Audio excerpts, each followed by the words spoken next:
Muito bem, são 9 horas e 56 minutos. Nesta terça-feira, 22 de abril, o Jornal da EP tem o enorme prazer de receber aqui nos nossos estúdios, Madalena, Dom Luiz Carlos Dias, bispo da Diocese de São Carlos, no momento de reflexão, mas que também pode marcar uma inflexão da Igreja Católica no mundo todo, né? E Dom Luiz comanda há alguns anos a igreja na Diocese de São Carlos, uma diocese que inclusive passou aí por uma mudança recente, uma divisão, né, na tua abrangência territorial. Eu acho até que a gente pode falar sobre isso, mas é uma alegria recebê-lo aqui, Dom Luiz Carlos Dias. Bem-vindo ao Jornal da IP. Bom dia.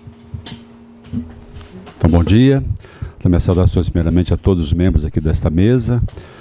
É com muita alegria que venho aqui hoje, no sentido de participar, né, do vosso programa, num momento assim que nós, de fato, sentimos, né, profundamente a perda do nosso Papa, né, porque é o sentimento de perder um pai, né. Eu acho que é equivalente, comparando o nosso cotidiano, é equivalente a perder um pai, né, e um pai tão cheio de qualidades que marcou realmente uma época, não só na igreja, mas no mundo todo, como nós podemos, digamos assim, presenciar, e a partir das análises, dos programas, de tudo aquilo que foi dito do nosso padre, do nosso Papa falecido, né?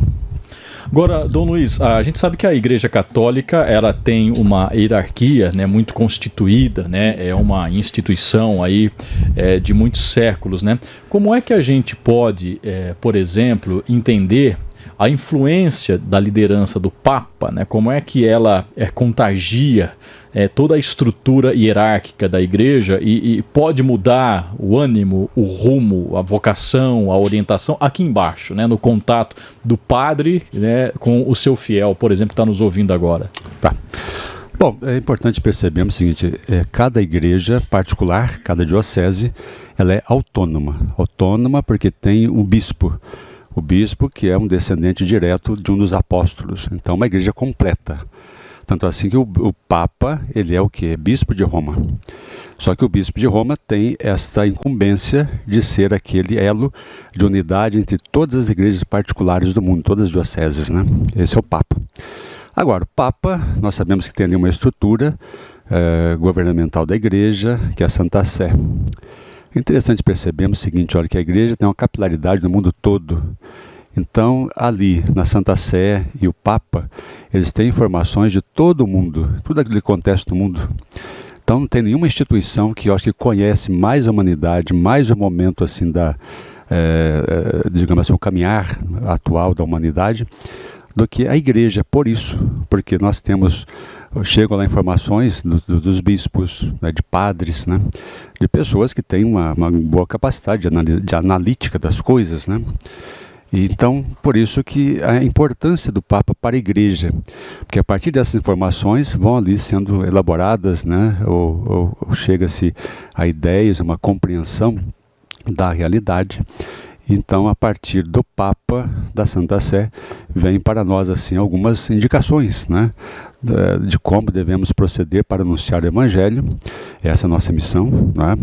Mas o Evangelho é para ter uma incidência na vida concreta das pessoas, né? Então, essa é a importância. Então, tem primeiramente um ouvir da parte da Santa Sé, do Papa, e depois sim, vem assim algumas indicações que nos ajudam, né? Porque, claro que a América Latina é América Latina, a África é a África, mas tem alguma coisa também que é comum. Então, essa é a função do Papa, oferecer assim alguma normatividade, algumas indicações pastorais que possam ajudar a todos nós.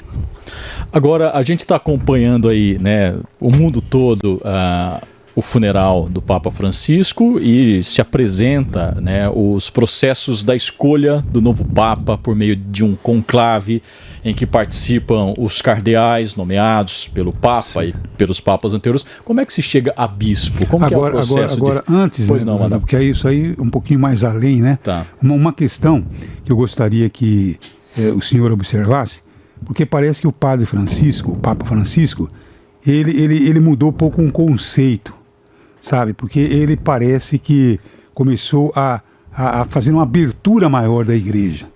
Olhar, por exemplo, aos excluídos, Tanto é que os últimos dias de vida, ele visitou presídios. Ele tinha um carinho muito grande pelas minorias, pelos diferentes. O que representou o Papa Francisco para toda a Igreja Católica? O que representou? Então, justamente. Esse comportamento dele. Justamente. Bom, primeiro, eu quero colocar em alguns pontos, né? Primeiro, isso que nós vimos do seu pontificado, digamos assim, está fundamentado muito na própria pessoa do Papa Francisco, né? Em primeiro lugar, tem essas informações que eu disse que chegam lá, né? Bom, depois o Papa Francisco tinha uma personalidade bem própria, né? Bem espontâneo, bem simples, bem despojado, não é? E ele era assim muito concreto, né? Ele vivia as relações, ele privilegiava essas relações, né? A proximidade, não só da realidade, também das pessoas, né? E alguém que tinha uma sensibilidade muito grande para com o sofrer das pessoas, porque esse é próprio do Evangelho. Porque nós, né, nos nossos cargos, mesmo o Papa, nós não podemos perder a intuição inicial, aquilo que é do Evangelho. Então Jesus tinha uma sensibilidade muito grande pelos sofrimentos, né, pelos sofredores, pelos aflitos, né, por aquelas pessoas que têm dificuldades, né. Então, desde sempre, a igreja, por exemplo, sempre esteve atenta aos doentes, procurando as famílias, assim por diante. E o Papa, por essa sua sensibilidade, tinha uma sensibilidade pessoal, mas também social. Então, por exemplo, a questão dos migrantes, a questão dos encarcerados, a questão das guerras, a questão dos oprimidos, das pessoas que estão aí nas periferias, né, dos excluídos, dos idosos, das crianças, né? Então ele tinha esse olhar que mostrava a sua sensibilidade própria do Evangelho e também com a sua característica, né, bem despojado, como eu falei aqui, né? Então isso está sendo ressaltado. Ontem eu vi assim, muitas análises, muitos comentários, né? Então isso é ressaltado, né? Em relação à pessoa do Papa Francisco, né? E ele fez um pontificado que de fato ajudou a igreja digamos assim, a perceber que a necessidade dela abrir-se, não só do ponto de vista doutrinal, por exemplo, mas ir em direção às pessoas, né? Então ele, uma frase dele que ficou assim, que vai repercutir muito tempo na igreja, que queria uma igreja em saída missionária, que nós falamos, né, e entendemos, para as periferias existenciais e geográficas, né? Então hoje, sendo que hoje nós vivemos um movimento assim, mundial praticamente, de fechamento, não é isso? De fronteiras, porque as guerras aí, de fechamento, não só das nações, mas também individualmente, né, do ponto de vista individual. Como que tem crescido o individualismo, as pessoas quase não se visitam mais, sobretudo depois da pandemia. Então é um movimento de fechamento, né? E o Papa não, ele ajudou a humanidade a perceber que isso não gera vida. O que gera vida é a abertura, acolhimento, é o diálogo, é construir pontes ao invés de muros, assim por diante, né? Ô Bispo, e você acha que essa... Não, espera só um pouquinho. Eu ia nessa eu tenho uma oportunidade de conversar com você me importa agora. Sabe por quê? Porque eu leio muito Evangelho. Aí eu estava vendo, outro dia até comentei com vocês, né? Amar ao próximo como a si mesmo, né? Agora, como é que eu posso amar um próximo que deseja a morte das pessoas? Tomara que você morra de câncer.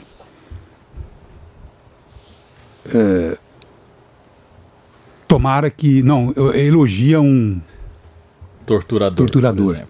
Então, eu estava lendo e de repente eu cheguei e falei, Deus, o senhor tem que me dar uma explicação. E um pouquinho mais à frente do Evangelho, eu li lá, falei, olha, amar o próximo não é você chegar e dar um beijo nele. É dizer o seguinte, olha, não quero que aconteça a você o que você está desejando ao outro. É isso mesmo? A igreja, eu acho que pode ajudar a iluminar o senhor, do ponto de vista assim, da misericórdia e justiça. Por exemplo, o Papa Francisco, ele vai ser notório também, vai ser reconhecido como alguém que repropôs um olhar para a misericórdia de Deus, do Pai misericordioso, bondoso para com todos, que quer uma fraternidade universal, porque afinal de contas todos nós somos filhos e filhas de Deus, né? E somos chamados ao amor. Jesus revolucionou a história propondo o amor, amando inclusive os seus inimigos, né? Jesus morreu ali sendo a partir de um julgamento injusto, não é? e ele aceitou, passou por suplícios, foi levado à cruz, que era a pior das mortes, né? E diz: Pai, perdoa-lhes, né? Bom, agora, do ponto de vista concreto para nós, misericórdia e justiça. Tem que andar junto esse binômio aí. Misericórdia e a justiça. A verdade e a justiça, né? Então é nesse ponto aí que, digamos assim, precisamos ajudar as pessoas a perceberem o erro, mas também não condenar, não matar, não excluir. Mas aí que entra a misericórdia. Então temos que trabalhar junto esses dois binômios aí, né? Misericórdia e justiça, que é um desafio para nós, né? Não é tão simples isso, né? Mas porque isso edifica de fato, isso ajuda, digamos assim, até em situações como essa que o senhor falou. Então exige um movimento nosso. Não apenas esperar que o outro tenha um movimento. Justamente. Exige um movimento nosso. Mas eu vejo, empatia sua. Eu vejo muitas pessoas que amam Cristo e que, sabe, olham para determinadas pessoas que desejam mal aos outros como se fosse, sabe. Então, eles estão equivocados, não conheceram, não entenderam Jesus. É isso aí. Exatamente. E essa mensagem do Papa, ela é tão forte que vai ser difícil a igreja voltar atrás nesse sentido de abertura, ou você acha que nesse novo conclave pode acontecer o contrário? Ser eleito um Papa um pouco mais conservador, enfim, que não tem essa mesma mensagem que o Francisco tinha? Olha, a gente precisa entender o seguinte, que a história, em todos os segmentos, ela não é retilínea, vai só numa direção, não é isso? Nós hoje experimentamos isso, um retrocesso em muitas coisas, até do ponto de vista da defesa da dignidade humana, das considerações das pessoas, não é isso? Com esse fechamento, né? Então é importante percebermos que a própria civilização pode retroceder, como retrocedeu na época da Segunda Guerra, com o massacre dos judeus, por exemplo, Segunda Guerra, não é isso? Então é importante percebermos, estarmos atentos, aí é importante nós estarmos realmente, ter uma boa compreensão das coisas e buscarmos o caminho da justiça, né? Agora, em relação ao novo Papa, então podemos dizer assim, que inclusive isso que eu estou dizendo se aplica também à igreja, pode também retroceder, pode, porém, eu acredito piamente que estamos num momento assim da ação do Espírito Santo de Deus em nós, que não tem mais no momento possibilidade desse retrocesso, né? Então é claro que quem vai, o próximo Papa, o Espírito Santo já está lá atuando, né? É uma ação do Espírito nesse momento, né? Mas é alguém que chegará, não será um Francisco, né? Dificilmente, porque é pelas características do Francisco, né? O Papa Francisco, ele colocou 80% dos cardeais, justamente, nomeou 80% dos cardeais, são 135 que votam, se eu não me engano, são todos abaixo de 80 anos. O fato de ele nomear 80% das pessoas que vão votar já não dá uma linha de para onde a igreja vai? Então, justamente, isso que eu estou dizendo. Eu quero dizer que eu ia concluir, né? Porque o Papa Francisco iniciou processos, né, de renovação da Santa Sé, da igreja, e inclusive renovou os quadros da igreja, né? Os quadros, por exemplo, como o senhor citou aí, esse dado é importante, porque hoje a maioria dos cardeais são nomeados por ele na perspectiva dele, a maioria deles, né? Então, acredito piamente na continuidade desse processo iniciado pelo Papa Francisco. Por isso é importante perceber, ele iniciou processos, né? Ele, é claro que muita coisa a partir dele, da sua personalidade, da sua maneira de compreender, mas ele conseguiu em 12 anos, né, de fato, impor uma maneira de ser, né, de anunciar o Evangelho, de ser igreja, né, para nós, bispos, padres, para o clero e assim por diante, e para todo o povo, né. Trazer o Evangelho à luz dos problemas que as pessoas enfrentam no seu dia a dia é o grande desafio da igreja, porque, por exemplo, hoje na pauta do nosso programa está aqui que a solicitação de medidas protetivas por mulheres vítimas de violência doméstica cresceu em Araraquara mais de 100%, 160%, 112% em 5 anos. Quer dizer, a violência doméstica é um problema concreto. Enfim, só para dar um exemplo, né? Como é que a igreja se posiciona frente a essa realidade que salta aos nossos olhos, impacta a vida das pessoas, à luz do Evangelho? Como é que se posiciona frente a tudo isso? Então, justamente, o Evangelho é para chegar à vida concreta das pessoas, né? É para isso, não é algo ideal, é para a vida, a partir do amor, a partir da misericórdia, a partir da justiça, não é? E hoje, isso aí é reflexo, a meu ver assim, desse movimento que existe na sociedade, que leva a pessoa ao individualismo. Ela é fechada em si. Então, ela não se percebe mais, e aí vem o Evangelho, que ela deve estar a serviço, que os dons, que a potencialidade que está dentro dela para o bem é para ser colocada em prática. Então, temos movimentos culturais e sociais que às vezes tendem a fechar a pessoa. Inclusive, tem alguns analistas, filósofos que falam, usam a expressão que hoje nós chegamos no momento em que há uma espécie de um hiperindividualismo na sociedade. A pessoa é fechada em si.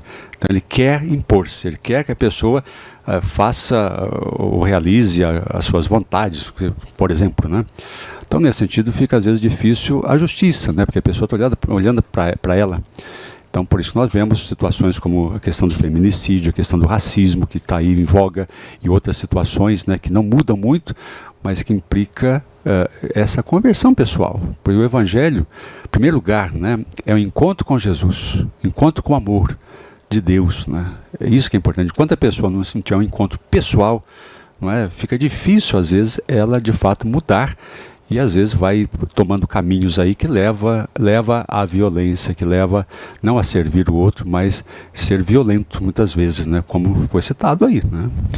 Dom Luiz, a gente está no momento do Brasil, por exemplo, em que alguns grupos religiosos estão instrumentalizando a religião para objetivos políticos, eleitorais, né? Isso está muito acentuado, isso cria no país uma agenda que eu vou dizer moralista, é legítima toda e qualquer pauta, mas uma agenda moralista meio que faz a política, né, refém dessa agenda.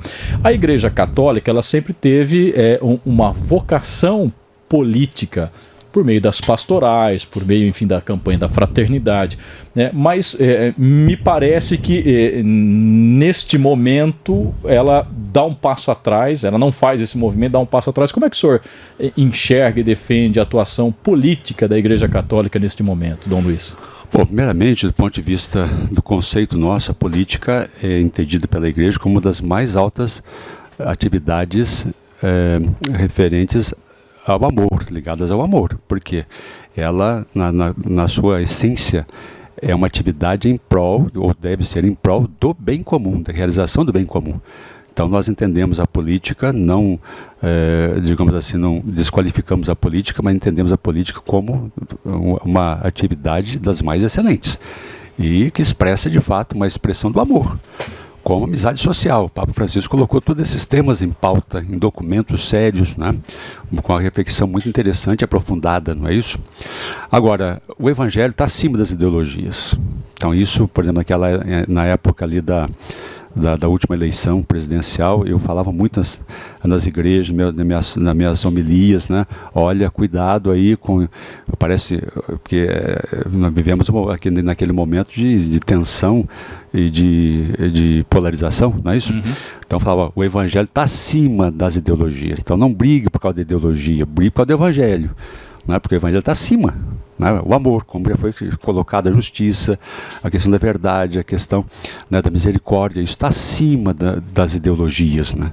Então o Evangelho, ele, agora, que há movimentos, né, políticos, ideológicos, interesses que tentam captar, né, cooptar a religião para interesses, isso é verdade, isso é fato e ocorre também, né? Não só do ponto de vista da Igreja Católica, que a Igreja Católica ainda tem uma certa, uma reflexão nesse sentido, mas outras igrejas muitas vezes também acabam entrando, né? Então, mas é importante percebermos que o Evangelho está acima das ideologias, ela deve iluminar sim as ideologias, como o Papa Francisco fazia, né? Convidando, né, ao diálogo, ao entendimento, à busca do bem comum em prol das pessoas, sobretudo os mais pobres, mais necessitados, né? Porque nessas brigas todas aí, quem mais sofre, de fato, em ponto de vista da injustiça na sociedade, são os mais necessitados, são os pobres mesmo. Agora, né? Isso que eu ia perguntar para o senhor, né? Por exemplo, o projeto Minha Casa Minha Vida, o Bolsa Família,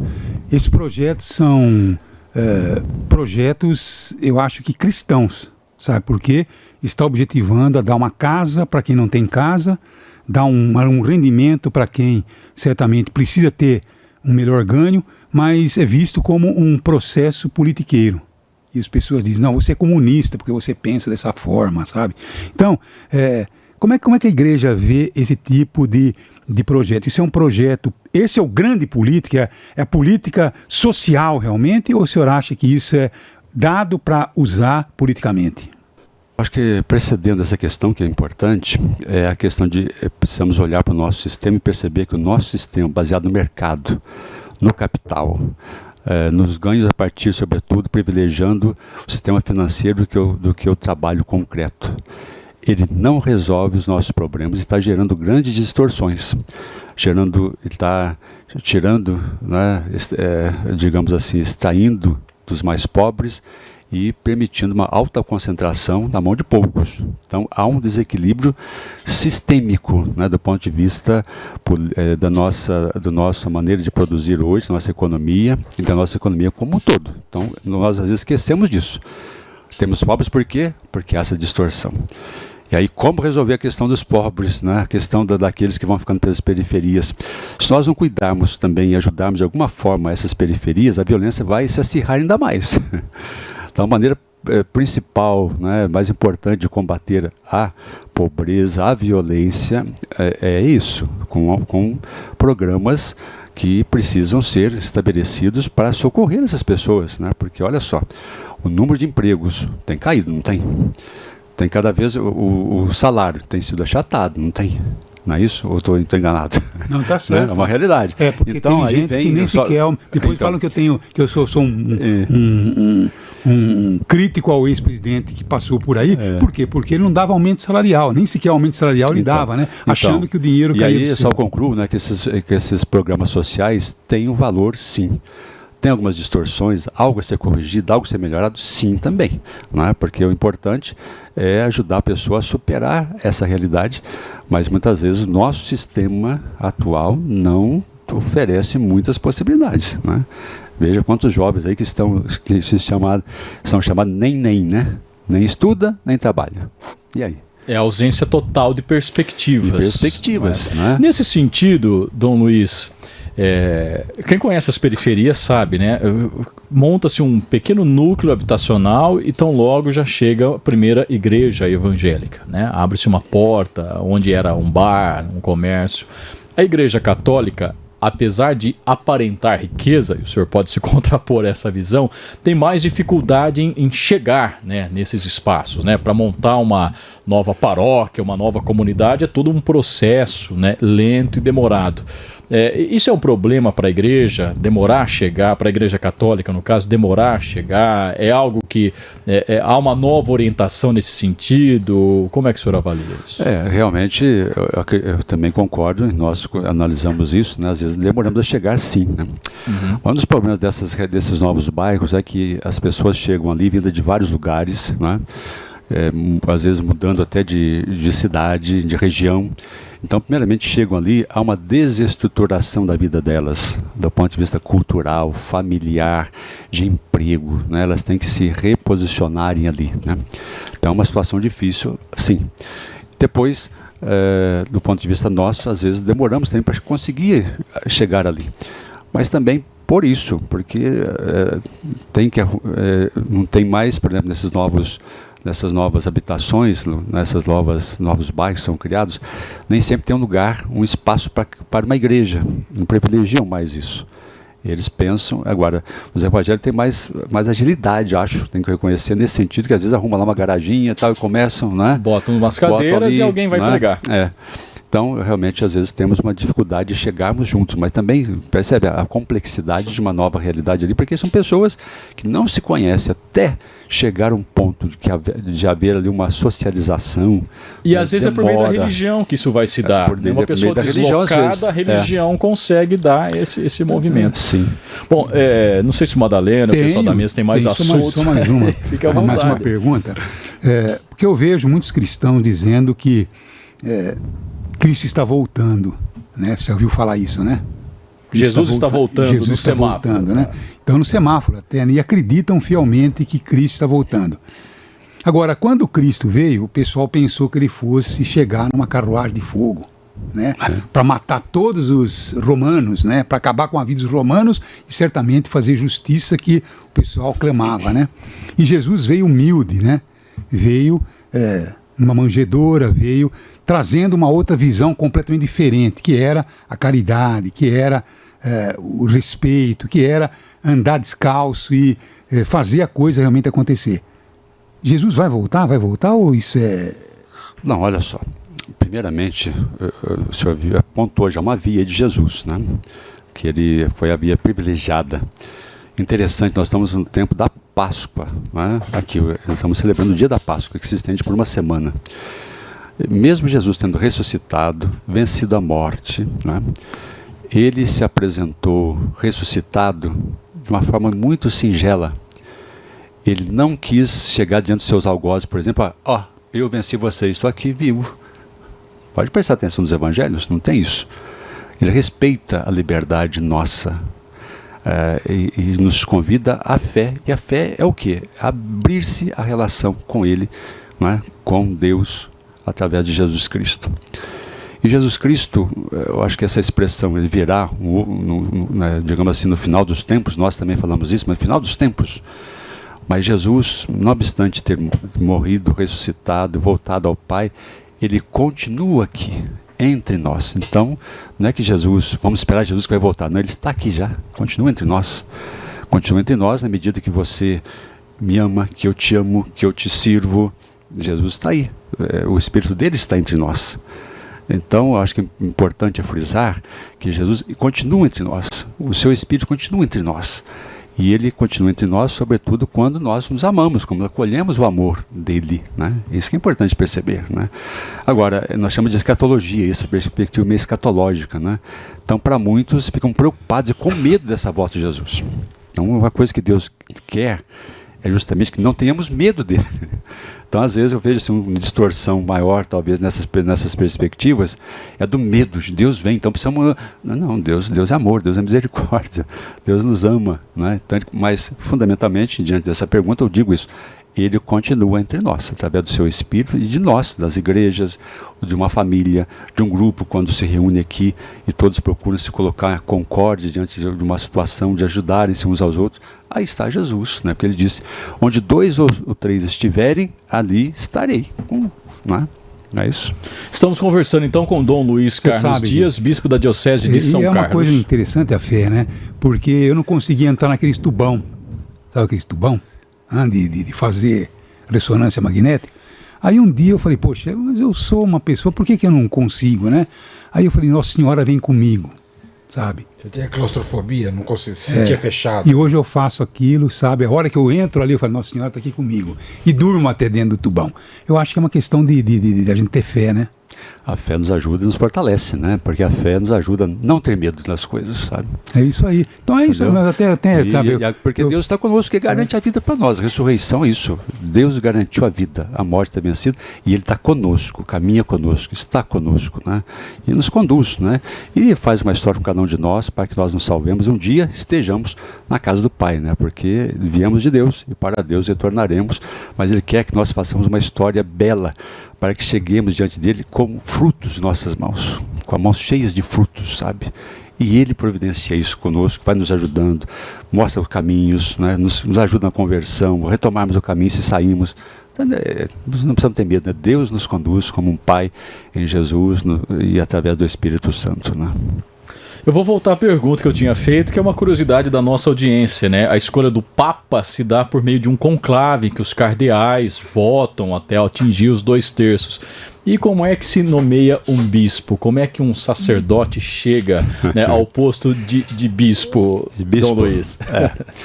Olha, primeiramente é o seguinte, olha, na igreja é claro que precisamos de pessoas, né, de padres que assumam um cargo, esses cargos como esse, né, como o episcopado, né, que é o 3º grau da ordem sacerdotal, né.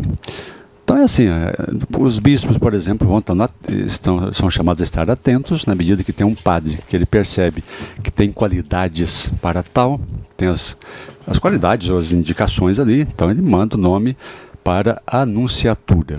A Anunciatura é representante do Papa, uma espécie de embaixada da Santa Sé aqui junto ao Brasil, junto ao governo brasileiro, e, por sua vez, também tem responsabilidades do ponto de vista das igrejas particulares das dioceses, em assuntos relativos às dioceses, e também tem essa incumbência digamos assim, de elaborar processos, de fazer a busca, né, de informações mais aprofundadas a respeito de um candidato ou outro, para ver se tem condição ou não de ser um candidato a bispo. Então, como feito isso? Manda o nome lá, depois começa a mandar cartas para padres, para leigos, né? E cada um que responde tem que colocar lá 2, 3 nomes. Então, cada processo, chamamos de processo, né? Tem lá umas 100 indicações, mais ou menos, né? Até menos, mas de 50 a 100, mais ou menos. Olha só, então é uma pesquisa bem ampla, né, sobre a pessoa, e tem um questionário, né, com então, umas 30 perguntas. Padre pode estar sendo apontado neste momento como possível bispo. Isso, pode, entendeu? Esse é o processo. Depois aí chega essa conclusão, sim ou não. E depois as características dessa pessoa e daquele outro recomendado a essa diocese, outra diocese, a essa região, outra região. Ou né? seja, Isso, e depois dos seus pares, não vem de cima, é isso que eu li. Vem de baixo, né? Quer dizer, a gente indica, mas é um processo de escuta, né, ampla. Depois chega-se a alguma conclusão, e aí, na medida que vagou, por exemplo, a Diocese de São Carlos, aí vamos procurar alguns nomes, isso vai para Roma, aí o dicastério para os bispos também, por sua vez, faz uma outra análise, e ali, então, na Santa Sé, é feita uma outra análise, e também depois ali faz-se a votação. É mais ou menos, resumindo. O senhor manda também, o senhor? Sim, somos chamados, todos os bispos têm essa incumbência, inclusive, né? O senhor mandou uma incumbência. Um escolhido pelo senhor. De tempos em tempos, somos chamados a enviar alguns candidatos. Você tem algum nome? Tendo alguns candidatos. Que eu enviaria? Tendo candidatos. Eu tenho o meu. É mesmo? Eu Padre tenho, Júlio. Eu tenho, sim. Eu mandaria do Padre Júlio. E você? Bom, eu sou fã incondicional do Padre Júlio. O Padre Júlio, sabe, faz a minha cabeça hoje. Mas a minha também. Faz a minha cabeça. Eu acho que ele já está na condição de filósofo. Aproveitando o assunto Padre Júlio, a gente vê a postura teológica, filosófica do Padre Júlio. Lancelotti, Júlio Lancelotti. Júlio Lancelotti, exato. O senhor admira? Eu trabalhei com ele em São Paulo. Foi bispo do Padre Júlio Lancelotti. Eu não sabia. Inclusive, ontem ele completou 40 anos de sacerdócio. Exatamente. Ele tem essa posição de estar junto aos desvalidos, né, aos excluídos, né, limpando feridas. Aqui em Araraquara, e não quero fazer nenhum tipo de saia justa, mas enfim, a gente assistiu uma igreja que no seu entorno tem problemas de pessoas em situação de rua se fechar, colocar grades, né? E aí você vê o Padre Júlio abrir-se, né, à presença dessas pessoas. Então são visões antagônicas, né? A partir do mesmo evangelho, dentro da mesma igreja. Como é que se administra essas visões diferentes, Dom Luiz? Bom, a igreja primeiramente tem realmente essas visões, digamos assim, perspectivas diversas, né, do padre, do bispo, né, movimentos. Isso é uma característica nossa, né? E nós somos chamados, não obstante isso, a buscarmos sempre a convergência para a unidade, né? Agora, não sei, né, precisamos analisar também as situações ali dessas igrejas, né, o que foi feito efetivamente, né? Por exemplo, eu sei qual que é a história que você está citando, então estava citando, mas ali o que houve é uma preocupação também com a segurança, não é? Com os fiéis que vão ali, né? Então são questões difíceis de serem analisadas assim friamente, né? Só olhando para o contexto ali, o padre que vai percebendo ali a sua realidade, né? E ele tem suas razões também, né? Então precisamos considerar uma perspectiva mais ampla assim, né? Mas não é porque ele fez isso, eu conheço bem o padre lá, é um padre realmente que tem uma perspectiva assim um coração muito grande, que atende, ele conhecia as pessoas, ele sempre estava junto com aquelas pessoas que estavam ao redor da igreja ali, né? Então, às vezes, olhar uma proteção que ele colocou ali, mas ele sempre esteve junto àquelas pessoas, ele é conhecido e ela é muito apreciada mesmo para aquelas pessoas que estavam em torno da igreja ali, né? Aproveitando, né, e observando o bispado, tá certo? Porque fala-se papado, né, bispado. Seu bispado. O senhor me parece que adotou uma filosofia de transferência mais periódicas de padres, né? A gente assistiu padres que estavam muito bem assentados nas suas comunidades há décadas, né? Que a partir da chegada de Dom Luiz foram transferidos. É realmente uma filosofia que o padre tem que ter uma missão, não pode ficar exatamente ligado àquele espaço, àquela igreja, ele tem que servir como um todo? Isso faz parte assim, do meu ministério, né? Certo. Essa análise digamos assim, da diocese, das paróquias, né? Porque a palavra episcopo, né, no grego vem como uma espécie de um drone, se olhando de cima, sabe? É isso, essa é a nossa missão. E evidentemente que com o passar do tempo é natural que as pessoas se acomodem com uma estrutura, com uma realidade, com uma maneira de proceder, né? Então eu vejo assim, falo a partir da minha própria experiência, né, que mudanças são benéficas para nós, porque nos convidam a ser uma reflexão sobre cada um. Chega, tem que analisar aquela realidade, conhecer aquela realidade, propor, né, um projeto ali para a sua missão ali, né? Então isso desacomoda, desaloja a pessoa e enriquece. Eu digo isso porque, por exemplo, eu fiquei muito tempo lá na minha cidade, Caconde, né? Porque eu fui ali, um tempo de seminário, permaneci na paróquia ali, depois eu fui nomeado reitor da primeira etapa, né, da formação dos padres da Diocese de São João da Boa Vista, e permaneci lá por isso mais 10 anos, né, na minha cidade. Mas depois foi assim, 2 anos aqui, 3 anos ali, 4 anos, 5 anos, né, entendeu? E eu percebi como isso foi dificultoso, sim, tem uma dificuldade de adaptação, né? Mas me enriqueceu muitíssimo, né? Se eu tivesse permanecido lá em Cacoa, não sei se eu seria bispo hoje, entendeu? Então, nesse sentido, eu vejo que é benéfico tanto para os padres, eu sempre exemplifico, dando esse exemplo. Respondo nessa pergunta também exemplificando dessa forma.